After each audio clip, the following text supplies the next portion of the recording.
गुरुजी बात ये ना, मैं मम्मी को अपनी बालाजी लेके गई थी। हाँ मेरी मम्मी बहुत बीमार रहती थी। ठीक है। तो वहाँ हमने बहुत ज़्यादा प्रार्थना की कि मम्मी ठीक हो जाए, हम तो फिर जाएंगे। बट मेरी मम्मी को इम्प्रूवमेंट नहीं हो रहा था वहाँ पे। हाँ तो फिर मम्मी मेरी एक्सपायर भी हो गई 2 मंथ बाद, इसलिए मैंने भगवान से विश्वास करना छोड़ दिया। आपकी माँ उस दिन ही चली जाती जिस दिन आप पैदा हुई थी? अस्सलाम वालेकुम दोस्तों। एक औरत ने जो है कि अपने पंडित, अपने गुरु से कहा है कि मेरी वालदा बहुत ही बीमार थी, तो मैं जो है कि अपनी वालदा को ले गई एक मंदिर, उसका नाम भी बता रही है, और वो कह रही है वहाँ पे मैंने प्रार्थना की, मैंने जो है कि बहुत कुछ दिया, दान किया, मगर मेरी वालदा ठीक नहीं हुई, बल्कि वो मर गई, उनका इंतकाल हो गया। तो दोस्तों, वो लड़की उस पंडित से कह रही है कि इसलिए अब मेरा जो है कि इस भगवान से भरोसा उठ गया है और मैं अब भगवान को नहीं मानती और मैं ये कहती हूँ कि भगवान नहीं है। तो उसके जवाब सवाल पे जो है कि क्या कहा है उनके जो गुरु हैं, उनके जो पंडित हैं, उन्होंने उन्हें क्या कहा, क्या जवाब दिया, और फिर उसके बाद जो है कि डॉक्टर जाकिर नायक, उसका भी आप इसी सवाल के तसलसल से उसका जवाब भी देखना कि उनका क्या जवाब है। तो आइए डॉक्टर जाकिर नायक और जो है कि इनके पंडित हैं, उनका देखते हैं।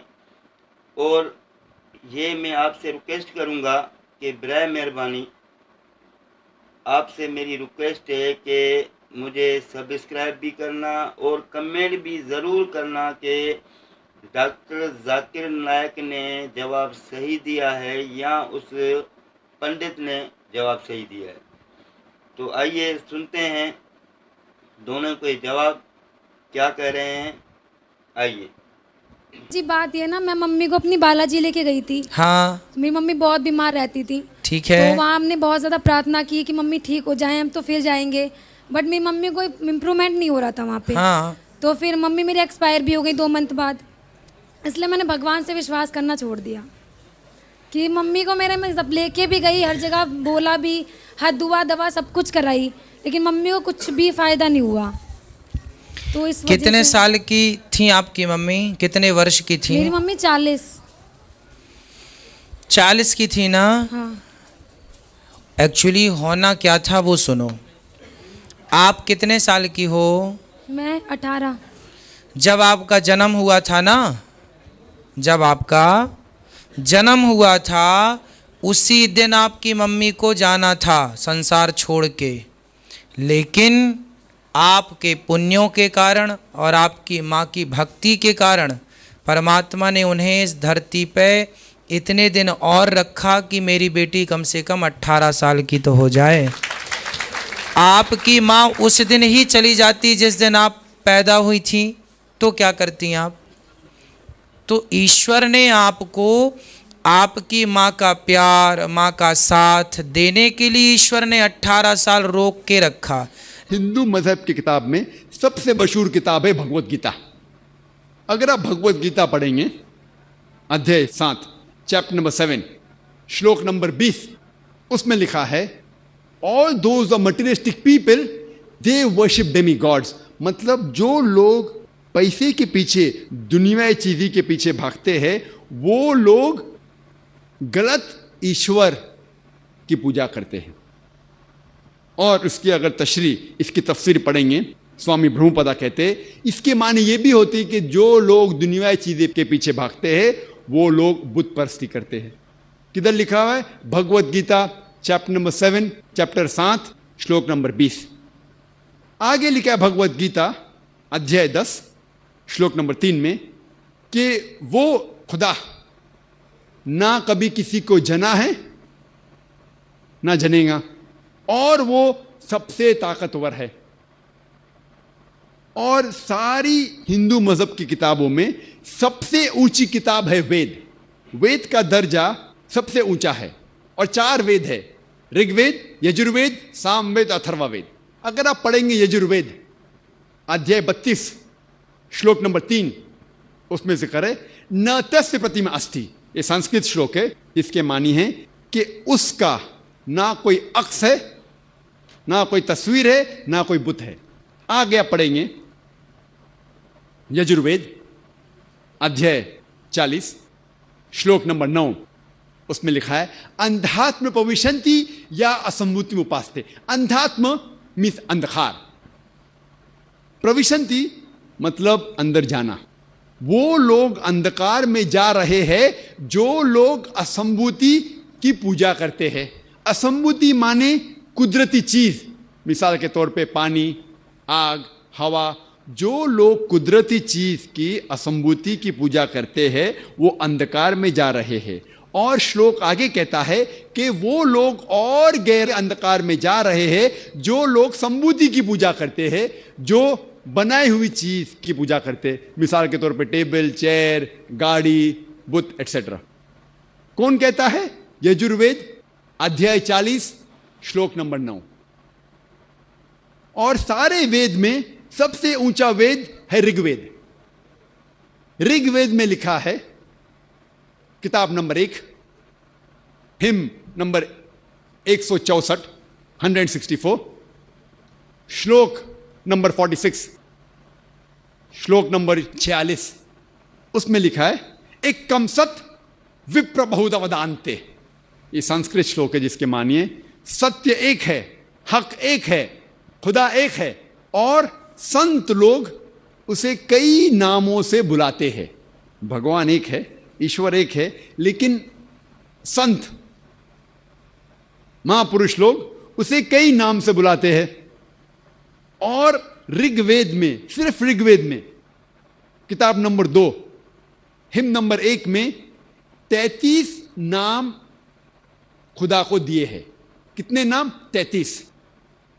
उसमें से एक है ऋग्वेद में बुक नंबर 2 हिम नंबर 1 श्लोक नंबर 3, एक नाम दिया गया है, वो है ब्रह्मा। इंग्लिश में उसे कहते हैं क्रिएटर, उर्दू या अरबी में कहते हैं खालिक। हम मुसलमानों को कोई गिला शिकवा नहीं है अगर कोई अल्लाह सुब्हाना व तआला को कहता है कि वो खालिक है, वो क्रिएटर है। लेकिन अगर कोई शख्स कहता है कि ब्रह्मा वो खुदा है जिसके 4 सिर है, हर सिर पे एक ताज है, तो हम मुसलमान उस पर एतराज करते हैं। क्योंकि आप सिता सितारा उपनिषद अध्याय 4 श्लोका 19 के खिलाफ जा रहे हैं, जिसमें लिखा है न तस्य प्रतिमा अस्ति, उसके जैसा कोई भी नहीं है। एक दूसरा नाम जो खुदा को दिया गया है Rigveda book number 2 hymn number 1 श्लोक नंबर 3 में, वो है विष्णु। अंग्रेजी में उसे कहते हैं सस्टेनर, द चेरिशर। अगर उर्दू या अरबी में कहेंगे तो वो है रब। हम मुसलमानों को कोई गिला शिकवा नहीं है अगर कोई इंसान कहता है कि खुदा रब है या सस्टेनर है या चेरिशर है। लेकिन अगर कोई शख्स कहता है कि विष्णु वो खुदा है जिसके 4 हाथ है, एक हाथ में चक्रा है, दूसरे हाथ में कौंच है जिसे ब्लो करते हैं, और वो पानी पे जा रहा है सांपों के बिस्तर पे, या हवा में उड़ रहा है एक परिंदे जिसका नाम है गरुड़ा, हम मुसलमान उस पर सख्त एतराज करते हैं। क्योंकि इसके अलावा आप यजुर्वेद अध्याय 32 श्लोका 3 के खिलाफ जा रहे हैं, जिसमें लिखा है न तस्य प्रतिमा अस्ति, उस खुदा का कोई अक्स नहीं है। अगर आप पढ़ेंगे ऋग्वेद किताब नंबर 8 हिम नंबर 1 श्लोक नंबर 1, उसमें लिखा है माचिदनदी संसद। आप एक ही खुदा में मानो, सिर्फ एक खुदा की पूजा करो।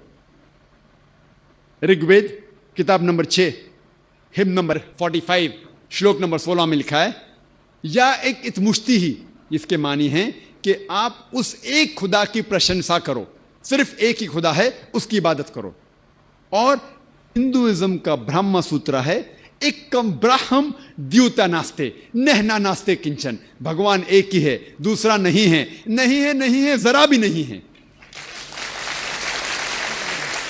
अगर आप हिंदू मजहबी किताब का मुताला करेंगे तो आपको हिंदू मजहब के ईश्वर के बारे में सही तसव्वुर होगा और आप हिंदू मजहब के बारे में सही तालीम हासिल करेंगे।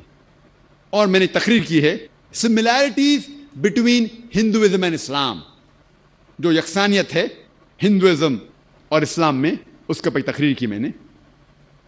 तो आप जानेंगे कि हिंदुइज्म में भी एक ही खुदा है, उसका ना कोई अक्स है, ना कोई तस्वीर है, ना कोई बुत है, और हमें सिर्फ उस खुदा